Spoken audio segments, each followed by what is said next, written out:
என்னுடைய செயலும் சிந்தனையிலும் இந்த சமூகத்துக்கு பயனுள்ளதாக இருக்குன்னு நினைக்கிறவங்க மட்டும் இந்த மூவேந்தர் மீடியாவை சப்ஸ்கிரைப் பண்ணிவிட்டு பெல் ஐக்கான் ஆல் கொடுத்து வந்து ஃபாலோ பண்ணிக்கோங்க. மூவேந்தர் மீடியாவுக்கு உதவணும்னு நினைக்கிற உறவுகள் கீழே கொடுக்கப்பட்டுள்ள வாட்ஸ்அப் நம்பருக்கு தொடர்பு கொள்ளுங்கள். நன்றி.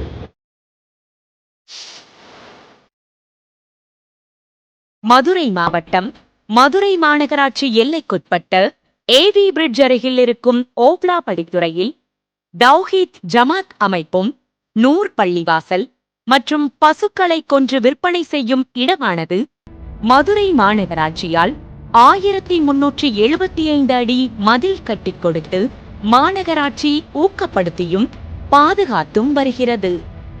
வைகை ஆற்றின் தென்கரையிலிருந்து செல்லும் வாய்க்கால், பனையூர் கண்மாய்க்கு செல்லும் அகன்ற வாய்க்கால், வைகை ஆற்றில் தென்கரையில் இருக்கும் மதகை 8 வருடங்களாக தௌஹீத் ஜமாத் அமைப்பு திறக்க விடாமல் செய்து வருகிறது. வைகை ஆற்றின் தென்கரையிலிருந்து செல்லும் வாய்க்கால் திறந்தால் பயன்படும் விவசாய கிராமங்கள் ஏவி பிரிட்ஜ் முதல் முனிச்சாலை, பழைய ராமநாதபுரம் சாலை, தெப்பக்குளம், அனுப்பானடி சந்திப்பு,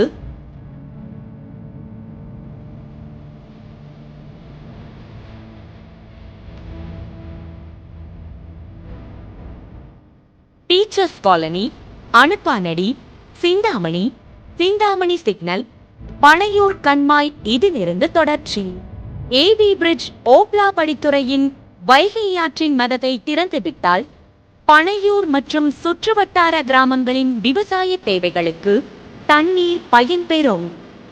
ஏவி பிரிட்ஜ் ஓப்லா படித்துறை வைகை ஆற்றின் மதத்தை திறக்க விடாமல் வைத்துக் கொள்வதால் வைகை ஆற்றின் நீர் சாலை முழுவதும் நிறைந்து செல்கிறது. இதனால் அந்த வழியாக செல்லும் வாகனங்கள் நீரில் மூழ்கி பழுதாகி விடுகின்றன. இதனால் பொதுமக்களுக்கும் இடையூறு ஏற்படுகிறது.